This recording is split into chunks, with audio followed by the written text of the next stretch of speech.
Hey there, we're Book Talk for Book Talk with Jack and Amy, your book besties who take the novels you love seriously. This is Jack. And I'm Amy. And together we mix smart analysis with fandom fun. So let's get into it. This is our Breadcrumbs and Broomsticks episode where we read your thoughts and interpretations as well as discuss breadcrumbs from chapters 5 through 11 of Sarah J. Maas's A Court of Silver Flames. Before we dive in, don't forget spilt, spoilers, perspective, interpretations, language, themes. If you'd like more information, please go back and listen to the start of Tuesday's episode. And if you want to submit your thoughts for our Breadcrumbs and Broomsticks episodes in the future, make sure to follow us on Instagram where we collect listener submissions. Breadcrumbs. Welcome to the part of the show where it has been 2 days and for us, 4 minutes. Since One bathroom break. One bathroom break and half a bar shoved into my face later. All right. Let's jump into Breadcrumbs, which, if you're new here, means spoilers for everything. This and all her other books. In Chapter 7, Lucien demands Cassian sit when Cassian works himself into a bloodlust. Quote, "The flame in Lucien's eye, the surprising dominance within it, hit Cassian like a stone to the head, knocking him from his need to kill and kill and kill whatever might threaten." I'm thinking Lucien has High Lord energy. Mm-hmm. There was another moment I didn't talk about where he was like, he said something like with authority.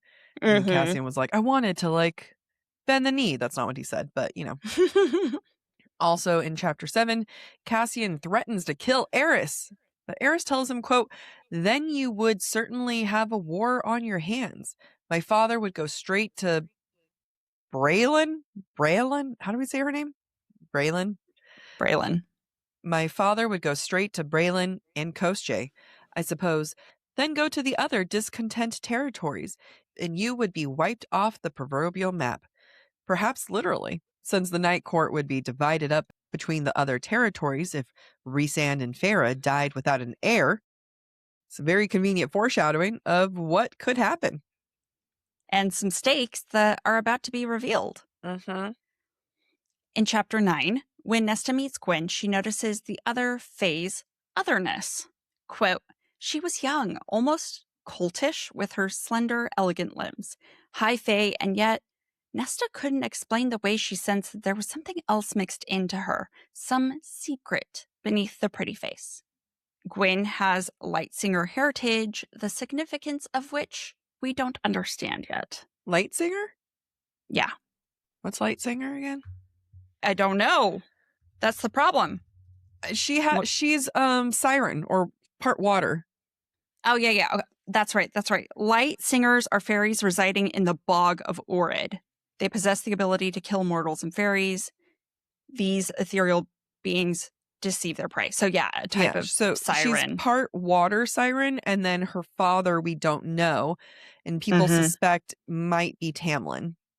Or which is Lucien. Wild. Someone thinks it's Lucien potentially. Yeah. Because her father was someone during a Calamai thing. So part Fae, part water. Yep. In Chapter 11, when Feyre goes to see Cassian, quote, "Did you fly in? Winnowed. Rhys said you were thinking loudly." Feyre's mouth quirked to the side. She can't fly because she can't shift, and she can only winnow. Because she's pregnant. Oh, good point. I was like, what do you mean? Now it makes more sense.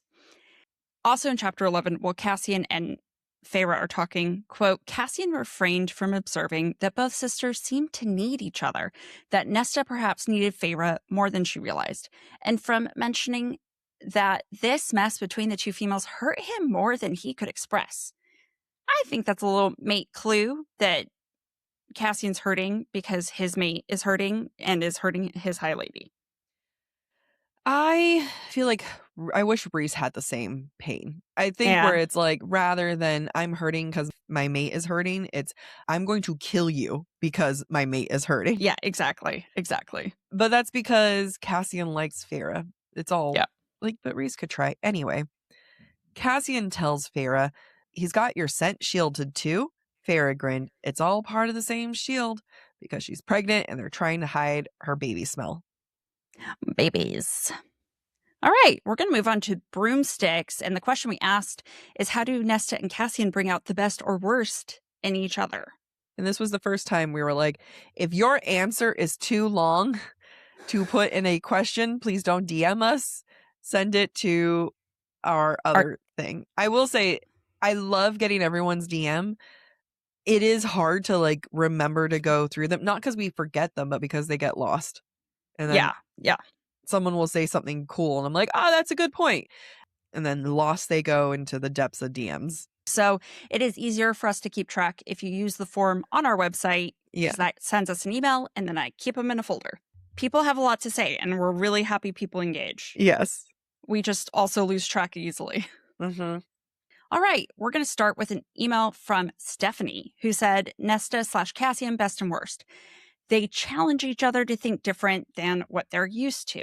Even before fully understanding or accepting the bond, they would sacrifice themselves for each other. Not sure if that's good or bad, though. Wait, who would sacrifice each other for the bond? Cassian They and would Nesta. sacrifice themselves for each other. Yeah. No, I think that's good. I think it's healthy. I'd approve. Yeah, but Nesta definitely doesn't want to. She's like, fuck, I still would do it, and I hate that I would do it. She's resentful of, I mean, just like even at the end where he's like, we're mates. And she's like, shut your mouth. You shut your dirty little mouth. Don't you say it. I don't want to hear it. Another email from Brogan. Having read ACOSF 2 times now, I came to the same conclusion both times. Cassian challenges Nesta's belief system of self-punishment, and he actively de-establishes her tendency to isolate herself from her loved ones. I think the routine Nesta adopts through training with him gives her a structure and a sense of purpose, but I hate to say that I only see Cassian as a bridge towards her true healing journey. He feels like the important part of her journey that can't be skipped, the part that builds the foundations on which Nesta is able to rewire her belief. But he felt like a stepping stone towards her true soulmates, Emery and Gwyn. I was so deeply moved by the found family trope, and at the end of each read, I felt SJM had beautifully delivered the message of the importance of sisterhood to Nesta. Her desire to heal her relationship with Feyre and Elaine is reflected so well in her friendship with Emery and Gwyn, and did enough to convince me that Nesta would have made the choice she does at the end of the book to choose her sisters above her power. That being said, I love Cassian, but to me, SJM utilizes him as a form of structure, whereas sisterhood is the true transformation. I was refreshed to see a healing journey that wasn't simply kickstarted by a mating bond with a 500-year-old Fae male. Love you both, and can't wait to hear your analysis of one of my favorite books I've read. Interesting. Go ahead. I agree, but with nuance. Sisterhood and having a clean slate to develop a sisterhood with Emery and Gwyn does transform Nesta. But Nesta, I don't think would ever have been able to get there without Cassian. So yes, in that way, he might be a stepping stone.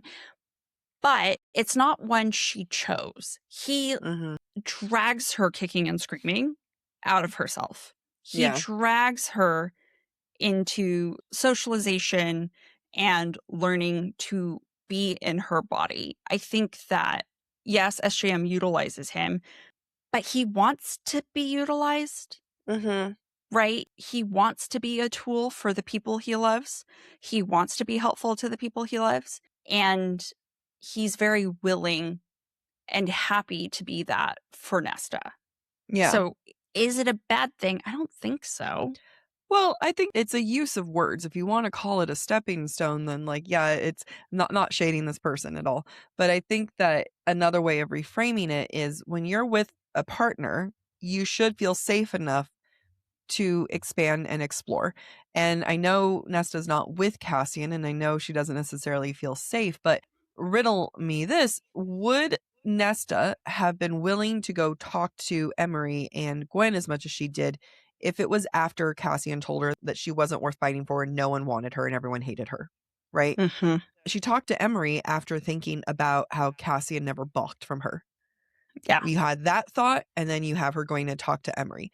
And I think that when you're with the right person, you're willing to challenge yourself a little bit more, and you can push yourself a little bit more and see what's out there. And Yeah. I don't view him as a stepping stone. I view him as I feel more comfortable stone. I don't know what to call that. I don't either. An emotional support stone? So Feyre got a cookie, an emotional support cookie, and then Nesta gets an emotional support stone. Actually feels like it works a lot of the two of them. Yeah, it does. It does. If you don't know what we're talking about, please go listen to season 1. We were so much better then. Episode 5. Good if memory. I recall correctly. I don't know. I remember so much about season 1 that I don't remember about any of the other seasons. All right. Our next email is from Sid. I don't know if I'd say this is necessarily worst or best, but an observation. Cassian is always cast in a typically very masculine role and is described masculine in movements, energy, and looks. His being challenged by Nesta challenges his masculinity. At first because he is confronted with a woman's cunning / display of power, but then because he begins to feel for her and his masculinity is challenged in a new way. Can he love a woman who has a side just as masculine as his in terms of energy? Nesta's feminine side comes out in 2 ways, with her indifference and desire to not train, and then later again when she starts to have feelings for Cassian. When they both start to have feelings for one another, the same side of feminine energy comes out, which both of their masculine traits scramble to bury, which usually comes out in self-destruction. Further, they both have shame, which is different than guilt. When they both talk about what they are ashamed of, they help each other change that into guilt, which spurs action and change. So that would be a good thing. This is interesting, this masculine versus feminine in both of them. What do you think?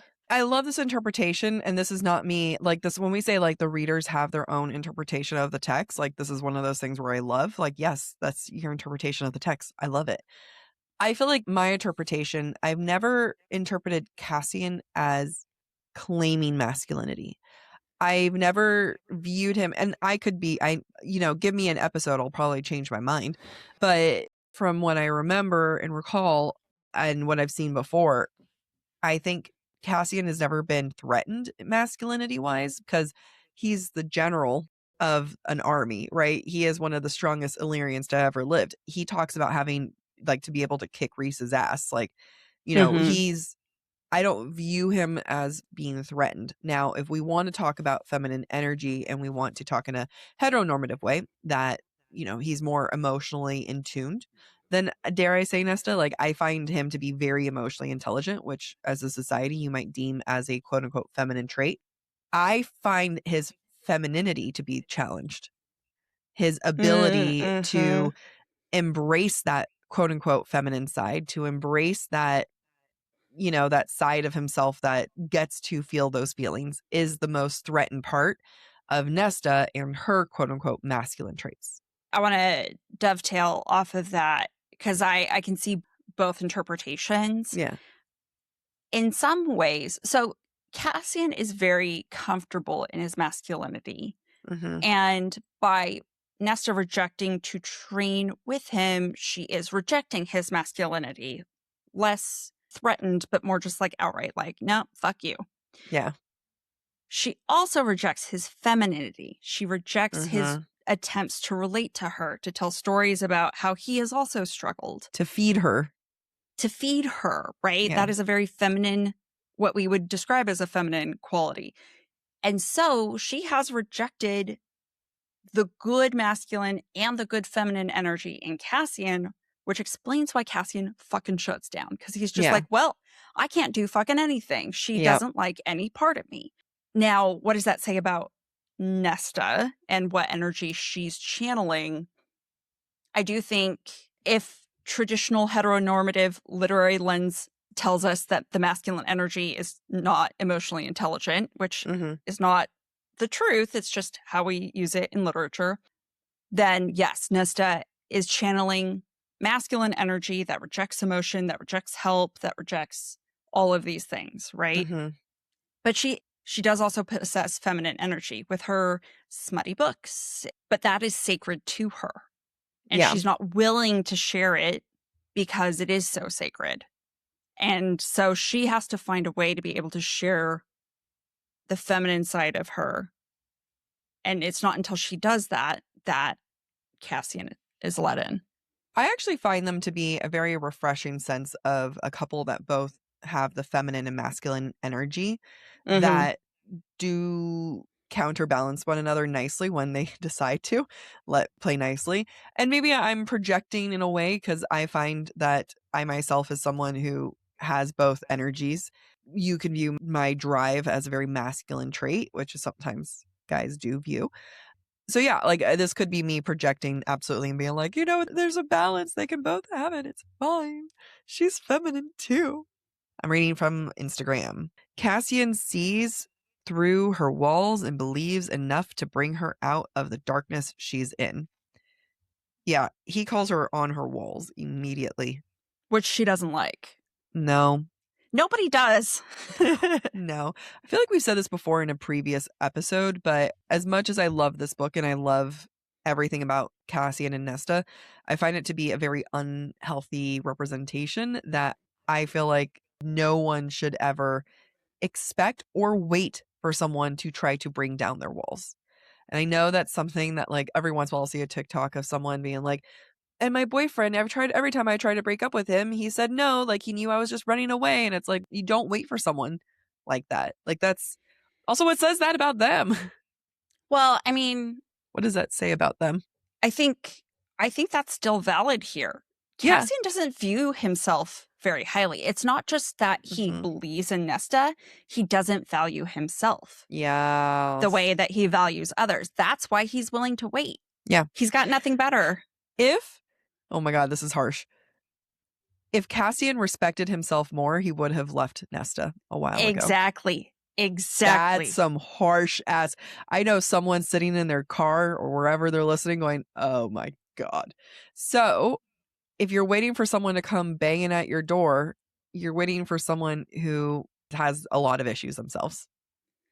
Well, and do you not deserve more respect from yourself? And that's the thing where I think part of the reason this is my mentality, one of the reasons why I first started going to therapy is I want to have respect for the man that I end up with. And I respect whoever that man may be enough already to say, I need to try to get my shit in order. And I mean that like in every way I can of like, okay, how do I get myself emotionally stable, emotionally okay, medicated, my finances, like, yeah, Cassian and Nesta, ooh, issues. Okay. Why don't we all just sit down and cope with that? This is another one from Dazzy. Oh, that one was from Samantha. This one is from Dazzy Daisy. Cassian doesn't celebrate Nesta for who she is. Eris would have been a better match for her. Interesting. Ooh, fighting words. I mean, doesn't Cassian? There's a lot of people online who think that Nesta and Eris are actually mates. Yeah. I do know that. Well, I reserve the right to be silent until we get to more Nesta Eris interactions. We're recording. You have to say the things now, and then we can change our mind. But I don't have an opinion because I don't know. So yeah. Cassian doesn't celebrate Nesta as she is. But here's the thing. We're in the first 11 chapters of the book. I'm not looking at future chapters because, quite frankly, I don't remember future chapters all that well. Should Cassian be celebrating Nesta as she is in the first 11 chapters? Nope. No. That would be enabling bad behavior. That would be enabling an unhealthy self-loathing. So she should be challenged. She should not be celebrated. By the time Eris comes into the picture, she's already on the road to healing.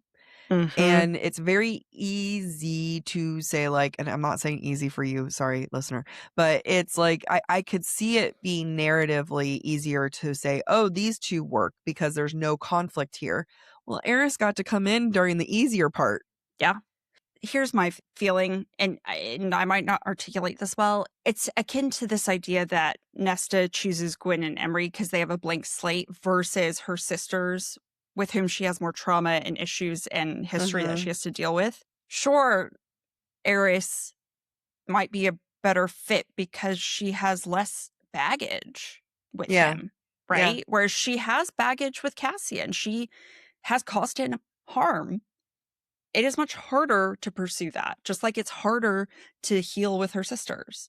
And on that note, maybe Eris is the better match just because he hasn't been through the shit. Like, I mean, at that point, poor Cassian is like, I'll take anything from you, even some midnight lovin'.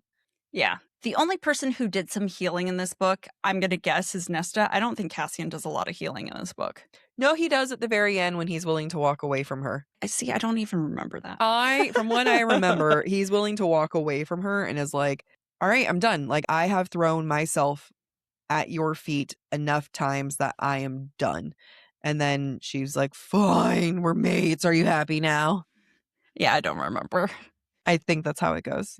It's been such a long time. I'm sorry. All right, this is from Marie Chestina. Both bring each other's stubbornness out, but that also fortifies their determination. Yeah. Just like we bring each other's stubbornness out. I was literally about to ask, do you think I'm stubborn? What is doubling down if not stubbornness? It is a joy. I'm doubling down on this. Scorpios are a fixed sign, and they have stubbornness. And you are a Scorpio rising. I be stubborn. Well, I was like, shit, maybe does my partner need to be stubborn? My guy? Who knows? Will that drive you crazy? I don't know. Just make a better point than me. Then I'm flexible if you just make a smart point. It's true. It is true, isn't it? It is true. Yeah. If you make a good point, I'm like, oh yeah, I can be swayed. Just be smart. Yeah. Yep. Just be right. And that's the thing. It's like, I'm totally okay if someone is right. It's just often that they're more right than I. Just it's not my fault that people don't know how to articulate their point. Okay, one more before Amy goes into some more emails. They both have kind of abrasive personalities, especially to people who don't know them. Yeah. They got that harsh personality. Yeah. They got I think Cassian is very boisterous. Mm-hmm. Mm-hmm. You know? Yeah. I mean, if you think about it, they are cut from the same cloth. Cassian treats Devlin and other Illyrians he doesn't respect the same way Nesta treats everybody else who she doesn't respect. Yeah. I think Cassian goes into an interaction with like, yeah, you can prove me right or wrong. Like, kind of like, all right. Like, I have nothing, here. Versus I feel like Nesta goes into an interaction of like, you must show why you don't suck. Yeah. Yeah. Prove it to me. Yeah. All right. This email is from Heidi. Nesta and Cassian both give each other what the other lacks. Nesta gives Cassian the confidence in who he is so he can be more than what he thinks. He gives her the confidence not to hide her soft parts and open her heart. She was trained to be one thing by her mother, and he's given her permission to be who she wants to be rather than what she thinks she is.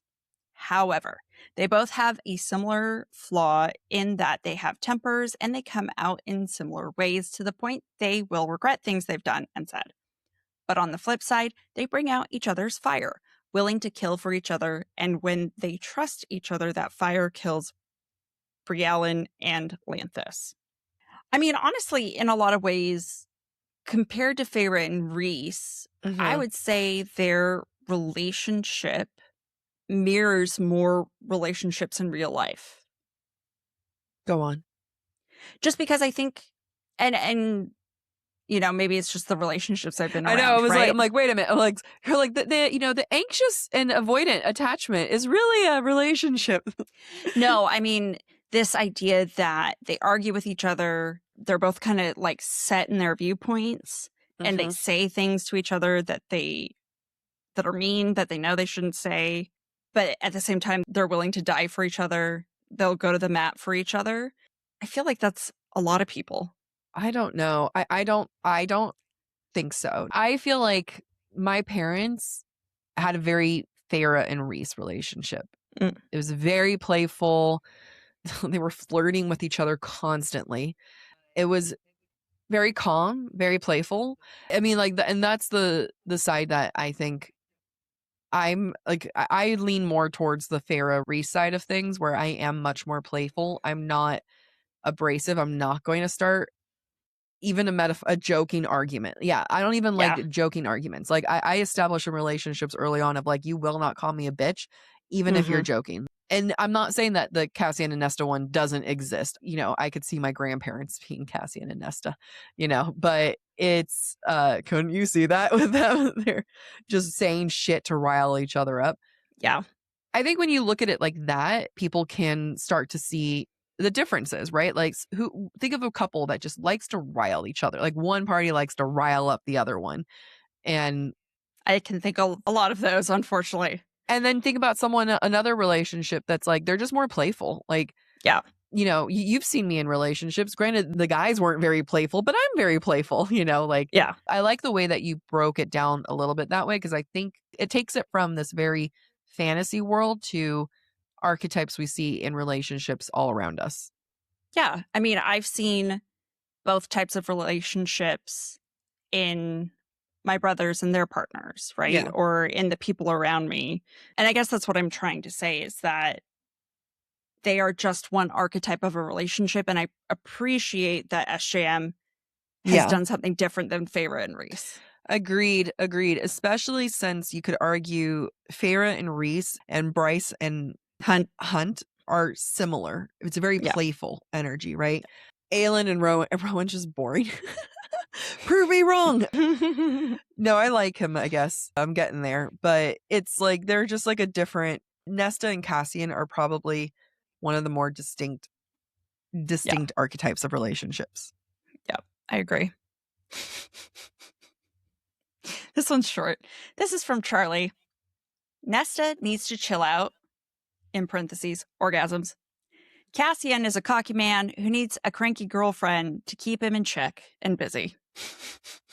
There's these memes or videos on TikTok, and it's this like, it's a guy standing there, normally because I'm Latina and these are the things I see. And it's like this like white guy, and there's like a little Latina woman just like yelling, and you just hear music, and the text is, if you see me cornered with a 5'3" Latina woman in my face yelling at me, don't do anything. I'm exactly where I want to be. And that is Cassian. That is Cassian. He loves it. Yeah, like if you see Nesta cornering me, going off, I'm exactly where I want. Yeah, leave it alone. Yeah. Let me be in my paradise. The thing that I'm most nervous about, though, is in the last Crescent City book, Court of Flame and Shadow, Silver Flame, House of Flame and Shadow. There's too many flames involved. I know. It is a fire hazard. Anyway, in there's, I can't remember if it's one of the bonus chapters or something, but there's a hint that Rhys has actually forgiven Nesta about giving the crown over to Bryce, because she gives Bryce the mask, whatever it is, but she gives the mask over to Bryce, right? And it's against everyone's wish. And in one of the chapters, Rhys has it's implied that Rhys has kind of like gotten over it, because he was like, it worked out. I don't approve of it. I'm really upset about this, but like, you know, you made the right move. I'll let it go. Yeah. And it said that Cassian was the one who hadn't gotten over it yet, and he was still angry about it. And that is one where I'm wondering how much, like, as I'm reading this, right? 2 degrees. So two thoughts that I'm struggling with right now. One, how much is Cassian upset with Nesta at the end of Flame and Shadow going to continue on into the next book? Is it one of those things that's really going to be a sticking point in their relationship, and he's like, I can't trust you, we're a team, you know, you went against orders? Or is it one of those casual things that we're just not going to see again, and Cassian is just upset? And I keep thinking about that, because as I'm reading this, I'm trying to figure out, what is the relationship in the upcoming books?